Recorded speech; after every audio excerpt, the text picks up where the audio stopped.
जिल्हा व सत्र न्यायालय पदभरती 2023-24 याची सर्व प्रक्रिया जवळपास ही पूर्ण होत आली आहे।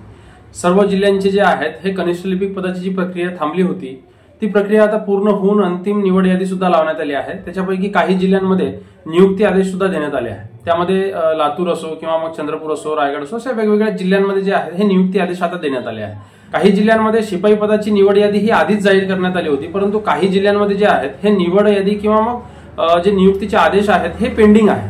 काही जिल्ह्यांची निवड यादी अजूनपर्यंत का जाहीर करण्यात आलेली नाहीये किंवा मग त्यांना नियुक्ती आदेश का देण्यात येत नाहीये या संदर्भातली सविस्तर माहिती आपण आजच्या व्हिडिओमध्ये घेऊन आलो आहे। त्यामुळे बरेचसे जिल्ह्यांमध्ये जे आहेत हे काही कॉम्प्लिकेशन्स वाढले आहेत, त्याच्यामुळे त्यांना अजून निवड यादी जाहीर करता येत नाहीये। त्यामुळे त्या जिल्हा व सत्र न्यायालय आणि मान्य उच्च न्यायालय यांच्या दोन्हीच्या समन्वयाने काही जे निर्णय घेऊन पुन्हा या प्रक्रियेमध्ये थोडेसे बदल करण्यात आले आणि बदल करून जे राहिलेले जिल्हे आहेत त्या जिल्ह्यांची निवड यादी ही प्रसिद्ध करून त्यानंतर मग नियुक्ती आदेश हे देण्यात येईल।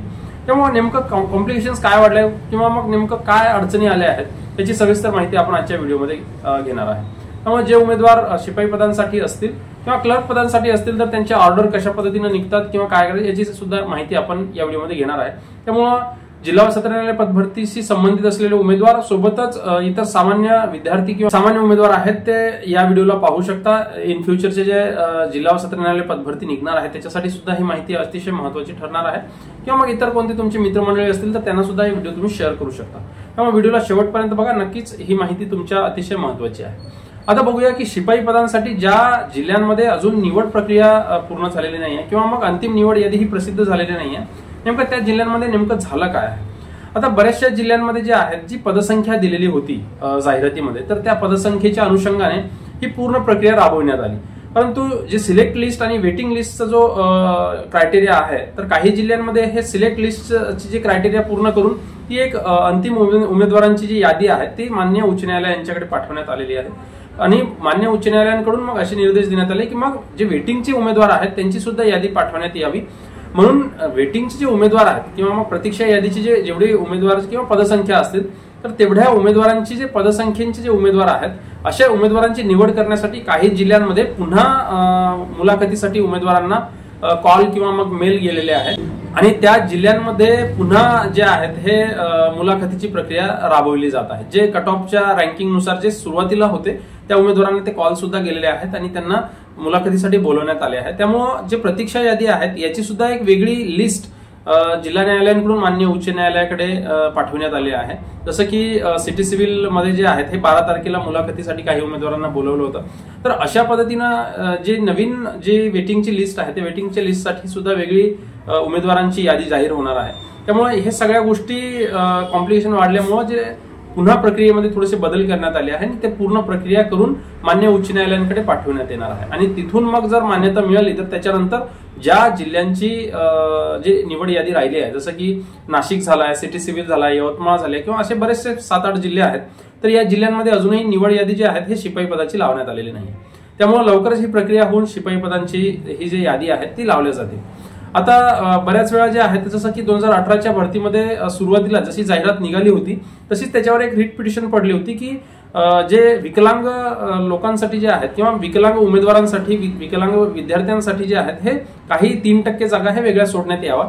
तर तो एक सुद्धा मुद्दा याच्यामध्ये महत्वाचा फॅक्टर ठरणार आहे की त्या उमेदवारांसाठी सुद्धा काही जागा याच्यामध्ये सोडता येईल का किंवा याच्यावर सुद्धा मान्य उच्च न्यायालयांकडून विचार केला जाणार आहे।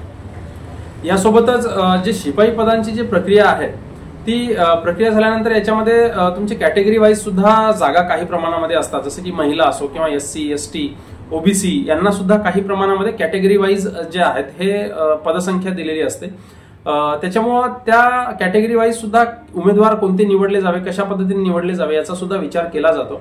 त्यामुळं बरेचशा उमेदवारांची चांगली स्पर्धा किंवा चांगली प्रॅक्टिस गेल्यानंतरही किंवा मग स्किल टेस्ट चांगले जाऊन सुद्धा त्यांचं सिलेक्शन किंवा अंतिम यादीमध्ये नाव येत नाही। त्यामुळे बरेचशा उमेदवारांचे कॉल्स किंवा टेलिग्रामला मेसेज हे येत राहतात की सर माझं तर पेपर पण मार्क चांगले होते, माझी स्किल टेस्ट पण चांगल्या गेले होते, इंटरव्ह्यू पण चांगला गेला होता, परंतु माझी अंतिम निवड यादीमध्ये नाव नाहीये। तर याचे रिझन सुद्धा हे कॅटेगरी वाईज सुद्धा हे जागा असतात। त्यामुळे हे सगळ्या प्रक्रिया ज्या आहेत ही गोपनीय पद्धतीने चालवल्या जाते आणि यासाठी जे आहेत हे तुम्हाला जाहिरातीनुसार त्या पदसंख्येनुसार किंवा मग तेवढी निवड यादी आणि प्रतीक्षा यादी हे दोन्ही पद्धतीनं अतिशय पारदर्शकपणे हे निवडले जातात। त्यामुळं ह्या सगळ्या गोष्टी ज्या आहेत हे अंतिम निवड यादी आल्यानंतर त्यांचे नियुक्ती आदेश दिले जातात। आता बघूया आपण नियुक्ती आदेशासंदर्भातली काय प्रोसेस असते किंवा काय प्रक्रिया असते। बऱ्याचशा उमेदवारांचे असे फोन किंवा मेसेज येत राहतात की सर आम्हाला नियुक्ती संदर्भात काही मेसेज येईल का किंवा कॉल येईल का किंवा मेल येईल का किंवा पत्र वगैरे येणार आहे का। तर बघा, जर तुमचं निवड यादीमध्ये जर नाव असेल तर नियुक्तीसाठी तुम्हाला माननीय जिल्हा न्यायालयांकडून आस्थापना विभागांकडून तुम्हाला रीतसर ते तुम्हाला कॉल येतात, मेल्स येतात, तुम्हाला मेसेज येतो किंवा मग तुम्हाला पोस्टाने लेटर सुद्धा पाठवल्या जाते। ही सर्व प्रक्रिया जी आहेत तुमच्या नियुक्ती संदर्भातली होत असते। त्यानंतर तुम्ही ज्या ठिकाणी तुम्हाला नियुक्ती दिलेली असतात, उदाहरणार्थ जिल्हा न्यायालय जे आहेत किंवा मग जिल्हा न्यायालयाच्या आस्थापनेवरील एखादं तहसील लेवल, कनिष्ठ न्यायालय असेल, तहसील लेवलला तुम्हाला नियुक्ती दिलेली असेल तर अशा ठिकाणांसाठी तुम्हाला नियुक्ती आदेश मान्य जिल्हा न्यायालयांकडून घेऊन ज्या ठिकाणी तुम्हाला जॉईनिंग दिलेली आहे त्या ठिकाणी तुम्हाला तो नियुक्ती आदेश हे द्यायचा असतो। त्यानंतरच तुमचं ते सगळं प्रोसेस जे आहेत हे प्रोसेस होऊन तुमची नियुक्ती तिथून सुरू होते। ज्या दिवशीपासून तुम्ही नियुक्ती आदेश स्वीकारता आणि ज्या दिवशीपासून तुम्ही जॉईन होता त्या दिवशीपासूनच तुमची वेतन जे आहेत हे सुरू होऊन जाते। आता वेतनांसाठी जे आहेत तुम्ही टेलिग्रामला मी तुम्हाला मेसेज दिलेला होता की आपला जो लीगल वनचा जो ग्रुप आहे त्याच्यामध्ये मी मेसेज सुद्धा सर्क्युलेट केला होता की तुम्हाला तुमचं नॅशनलाइज बँकेचं अकाउंट सुद्धा लागतो, याच्यामध्ये तुम्हाला तुमचं फिटनेस सर्टिफिकेट सुद्धा तुम्हाला द्यावा लागतो जेव्हा तुम्ही नियुक्ती आदेशासाठी जाता। तर हे सगळं प्रक्रिया केल्यानंतर तुम्हाला नियुक्ती आदेश दिला जाते।